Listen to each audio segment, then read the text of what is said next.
नमस्कार मित्रांनो, आज आपण जात आहोत चोरोडला कारण चोरोडला आपली आज मॅच आहे.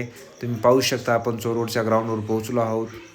तर नशीब प्रत्येक वेळेस जसं असतं की आपलं कधी बी आपली फिल्डिंगच येणार आणि आता पण फिल्डिंगच आली आहे. मी एक ब्लॉग घेत होतो छोटासा आणि पहा चोरवड वाज वनबुजवाडी आडगाव असा मॅच होता आणि फिल्डिंग करतेवेळेस पाहायला खूप लागलं. तर काय मग तुम्हाला तर माहिती आहे नशीब आपलं कधीच साथ देत नाही. कुत्र्यावनी हारलो तर कुत्र्यावनी चाललं घरला.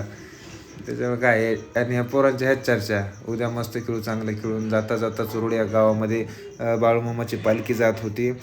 तिथं थोडं असं भारी वाटलं कारण बाळूमामाचं पालखी जात असताना आम्हाला बाळूमामाचा भंडारा पण लावला. खूप असं मनाला आनंद होतो. मग नंतर थोडं पुढे गेल्यावर हे पहा पालखी खूप छान अशा प्रकारे भाविक भक्त पण आहेत. पाहू शकता पालखी आणि थोडं पुढं गेल्यावर आपला चोरोड फाटा येतं. मग तिथं काय ते आपलं पांडुरंग कृपा हॉटेल आहे. तिथं मस्त लगे चहा पेला कारण आम्ही लय लय म्हणजे लय लय येड्यासारखं हारलो होतो तुम्हाला माहिती. आणि हॉटेलमध्ये बसून सोमवारच्या क्रिकेटची प्लॅनिंग करताना आमचे कॅप्टन पांडुरंग भाऊ. व्हिडिओ आवडल्यास लाईक करा, शेअर करा, सबस्क्राईब करा.